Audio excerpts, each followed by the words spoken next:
The Daily Brad Devotions. Today's reflection with Pastor Jeff Eliscopides. Mabuhay ka, Brad Jeff. Monday morning, bisperas ng Martes. Good morning, Ted. Good morning, Cha. Good morning sa ating mga taga-subaybay. Yan. Parang nasa quad committee hearing ang dating mo dyan, pastor Talaga Oo. po, committee hearing, Step Chairman. Uy, nasa ano ka? Nasa office ka na, Brad.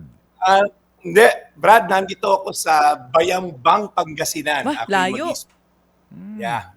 Si Mayora, in-invite tayo ng mayor ng Bayambang, Pangasinan.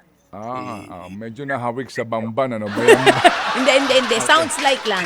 Sa Pangasinan ito. Bayambang. Oo, sa Pangasinan ito, baby. Okay. Oh, Sige. sige, pastor. Eto na. Bago ang Baka- iyong commitment ngayong umaga. Baka marami na ang naghihintay sa iyo diyan sa opisinang 'yan. O sige, simulan natin ang pakikinig po. Monday ngayon sa pinakamagandang balitang hatid ng The Daily Brad. Yes, Brad, Ted. Happy Monday po sa lahat. Gusto ko lang pasalamatan si Jenilyn Pagaran, staff dito ni Mayora Niña, para binigyan ako ng magandang lugar saka internet access. Anyway, maganda po magiging topic natin this week, ang buhay po ni Moses. Sigurado po ako marami tayong mapupulot na aral sa buhay ng tao na to. Well documented yung buhay niya mula birth hanggang pagkamatay niya. So, simulan na natin yung pinakasimula. Alam natin, napulot ng isang prinsesa ng Egypt sa ilog Nile itong si Moses. Pero bakit ba siya tinapon doon? Ito po yung kwento. 400 years na po nakalipas nung panahon ni Joseph, yung naging pangalawang tagapamahala ng Egypt. Isa po siyang Israelita. However, since 400 taon na lumipas, dumami na, yung 77 lang sila nagsimula ron. Pero after 400 years, milyon na sila. Ang ginawa ng bagong hari ng Egypt, ginawa silang alipin, pinapahirapan sila kasi nga, ang fear ng mga Egyptian, ang dami nila, pag kumampi sa kalaban niyan, baka matalo tayo at para makalaya sila. So yun yung fear nila. So ang kanilang solusyon, dalawa po. Una, pahirapan ng gusto itong mga Israelita para hindi mag-aklas. Ang pangalawa, pigilan ng kanilang pagdami. So ang ginawa po ng hari ng Egypt, pinatawag tong dalawang kumadrona. Pinangalanan po ito, interestingly, si Shifra at si Puwa. Ang sabi po ng hari, kung magpapaanak kayo ng mga babaeng Hebrew o mga Israelita, patayin ninyo kung lalaki. Okay? Kunyari, lumabas sa sinapupunan ng isang Israelita, okay, nakita, lalaki, patayin. Okay? Kung babae, huwag yung patayin. So, pero dahil may takot sa Diyos tong dalawang kumadrona, hindi nila sinunod yung utos ng hari.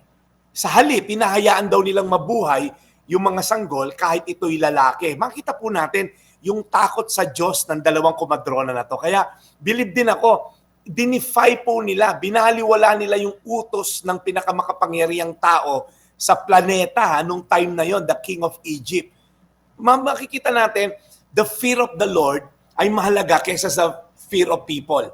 Minsan po nakakagawa tayo ng kasalanan kasi sa takot natin sa tao. Naku, takot tayong mawalan ng trabaho, takot mawala sa posisyon. Okay? We compromise our integrity. We compromise our faith and fear of the Lord kasi mas may fear tayo sa tao kahit mali ang inuutos. Tandaan po natin, ang Diyos na makapangyarihan sa lahat, siya po may control ng lahat. At sabi po sa Exodus 1:21, yan ang ating text ngayon, at dahil sa iginagalang ng mga kumadrona ang Diyos, binigyan sila ng Diyos ng sarili nilang pamilya. Maring sabihin, ano blessing doon? Una pong panahon, hindi madali mag-asawa, hindi ko basta-basta magkakapamilya, mahirap ang buhay, pero binless po itong dalawang kumadrona na to ng sarili nilang pamilya. Ibig sabihin, the Lord bless them, sustain them. Hindi hinayaang ipapatay sila ng hari.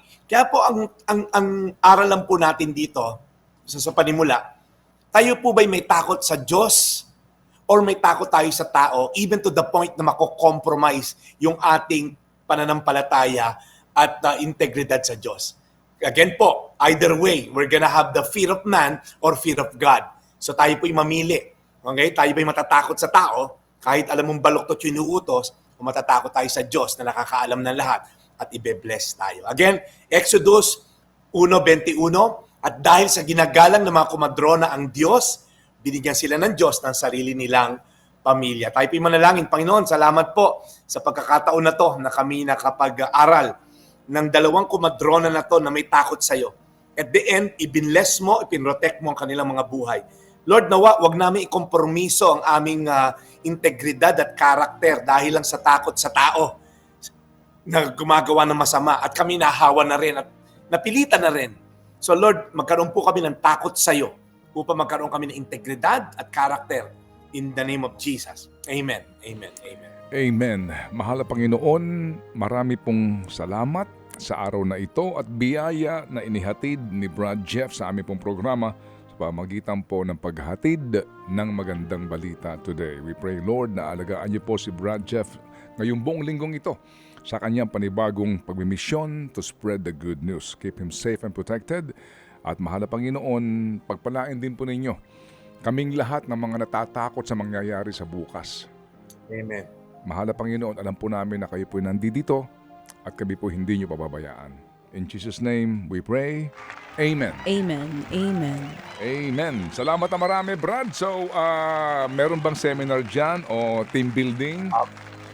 Brad Ted, ipinatawag lahat ni Mayora, lahat ng kawani, mula sa mga pulis, kumpleto na rin sa stadium, sa yung mga sa health, department heads, mga estudyante, isang buong stadium po at ako'y mag-i-speak po on integrity.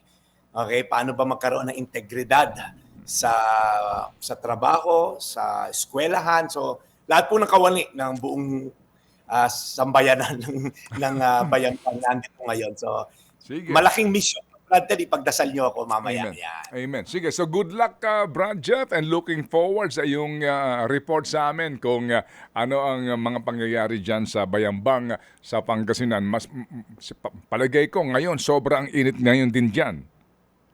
Medyo makulimlim, Brad Ted. Interestingly naman. Buti na lang. Alas 3 na madaling araw ako umalis sa Antipolo. So, okay naman. Okay. Sige. Ang aga, Salamat Pastor. na marami, Brad. Mabuhay ka and God bless your mission. Thank you. Ito po yung Daily Brad, your daily dose of inspiration. We'll see you tomorrow. God bless. Serving the people, Brad Jeff Eliscopides on a Monday morning. Praise God. Thank you. Hallelujah. Ted Filon at DJ Chacha. Ngayon, nasa Radyo 5, 92.3 News FM. Monday to Friday, 6 to 10 a.m.